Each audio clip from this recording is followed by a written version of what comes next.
أعوذ بالله من الشيطان الرجيم. بسم الله الرحمن الرحيم. الحمد لله رب العالمين الرحمن الرحيم مالك يوم الدين. إياك نعبد وإياك نستعين. اهدنا الصراط المستقيم صراط الذين أنعمت عليهم غير المغضوب عليهم ولا الضالين آمين. اللهم صل على سيدنا محمد الفاتح لما أغلق والخاتم لما سبق ناصر الحق بالحق والهادي إلى صراطك المستقيم وعلى آله حق قدره ومقداره العظيم. اللهم افتح علينا حكمتك وانشأ علينا رحمتك يا ذا الجلال والإكرام. اللهم نور بكتابي قلبي وأعدلي بلساني واشرح به صدري واستعمل به جسدي بحولك وقوتك فإنه لا حول ولا قوة إلا بك. اللهم اجعل نفسي مطمئنة تؤمن بلقائك وترضى بقضائك.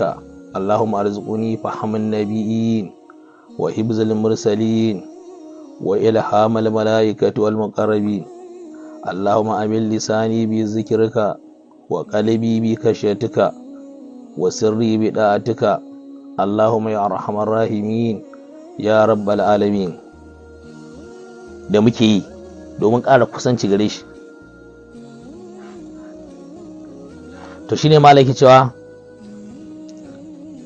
idan muka duba sau da girman tasbih da Allah ta'ala sanya mana a sallah, za mu cewa a cikin annabawa ma'ana mursalai, a cikin mursalan nan sai ya kawo maganan annabi Yunus yana cewa wa inna yunusa laminal mursali, lalle annabi yunusa yana daga cikin mursalai. Annaban Allah su 124 ne, amma mursalai daga cikin annabawa malamai su ce su 313 ne, ma'ana wanda aka aika wurare mursalai. To amma sai ya zama annabi Muhammad sallallahu alaihi wasallam shine shugabansu, da Allah ce yasin wal qur'anil hakim innaka laminal mursalin. Allah ta'ala ce wallahi ya rasulullah kana cikin mursalai kuma kai ne shugaban su. Wannan ayata tabbatar da annabi sallallahu alaihi wasallam shine shugaban mursalai a cikin su. To sannan mursalan nan sai zama annabi suna cikin su. Sai Allah ta'ala ce iz abaq ila al-fulkil mashhun, lokacin annabi Nusa Allah ta'ala ya aike shi wata alƙarya gaba ɗaya, sai ka hau kwale-kwale zaka shiga alƙarya, ruwa ya kiwo alƙarya gaba ɗaya. An ce je kira su zuwa ga Allah. To dai je na kiran zuwa ga Allah, ma'ana gaba daya ba wanda ya amsa ko daya. To shine shi mu annabi Musa dan bata sai ga cewa to ai tunda ba wanda ya amsa bare ya dawo kai. To shine annabi Musa dan bata da ya kira suka amsa, shine sai ya dawo. Da ya tawo hanya shikenan sai Allah ta'ala kita iz abaka ilal fulki bashar, lokacin da ya fita daga cikin al'ummarsa zuwa je hau jirgin ruwa ya je ya koma daga inda Allah ta'ala yake shi. To sai zama shi annabi su dan mata to yayi laifi tunda ba Allah ta'ala bane ya ce ya koma. To hakan da yi to ya zo shiga cikin kwale-kwale, sai kwale-kwale ya dinga ma'ana tangal-tangal. So idan akwai wanda ya saba Allah a ciki, so da kashi annabi Musa shine kuskure a ciki. To sai zama sai ruwa ya dinga tangal da kwale-kwalen ruwa, sai suka ga ruwa fara shigowa ta wata kofa. Da san da suka tawo a cikin kwale-kwalen ruwa bai shigo ba, amma shigowa annabi Musa yana shiga a mai fara, suka ce to lalle akwai wani abu, ga ruwa na shiga, amma wannan mutum kai da muka dauka wani irin mutum ne kai, sannan muka tawo ruwa bai shiga ba, amma yanzu muna dauka kuma ruwa ya shiga. Sai suka ce so da akwai wanda ya yi ma Allah laifi. Sai kuwa shi ne bai san wani abu da yi ba, shine sai suka yi, shi Allah subhanahu wa ta'ala ce fasahama fakana minal mudaharin. Sai ya zama sai suka yi ƙura. Ita ƙura ana yin ta ne akan abin da za a ce ayi, kamar yadda annabi an yi ta lokacin Maryam, lokacin annabi Zakariya, ma'ana Maryam ta ce idan za ta ɗauki yarta yawa lokacin abin nan Hannatu. To da ya zama Hannatu ta ce za ta ɗauka ta kai annabi Zakariya, idan ta haihu za ta kai annabi Zakariya, amma tana so ne Allah ta'ala ya bata namiji. To shine sai zama da aka yi abin da aka yi, shine sai zama aka zo za a yi ƙura'a akan malamai suka ce su su yadda a ba annabi Zakariya ba gidan sarki.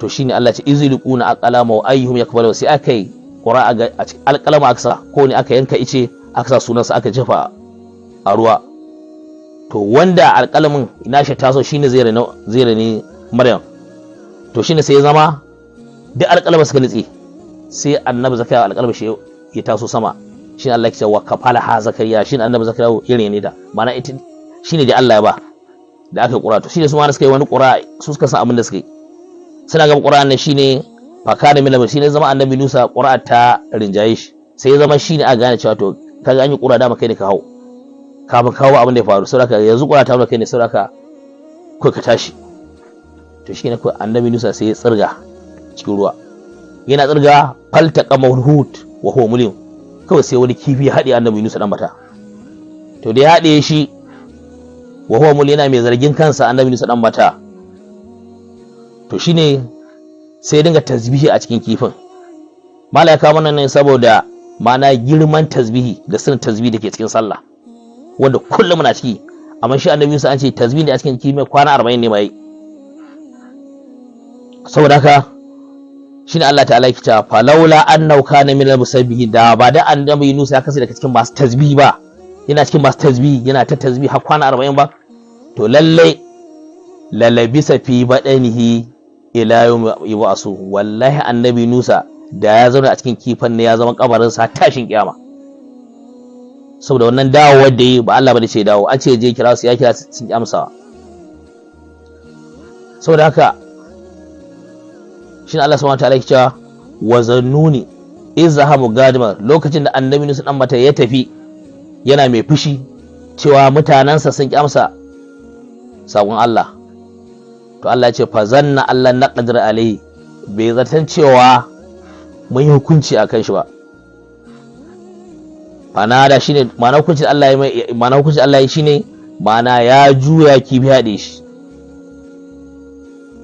shine Allah ce fanada fi zulumati, annabi Musa ya dinga tasbihi yana kira a cikin duhun dare da dare ne, sannan ga duhu ruwa, sannan ga duhun cikin kifi, Allah ilaha illa anta subhanaka inni kuntu minaz zalimin, la ilaha illa anta subhanaka inni kuntu minaz zalimin, la ilaha illa anta subhanaka inni kuntu minaz zalimin.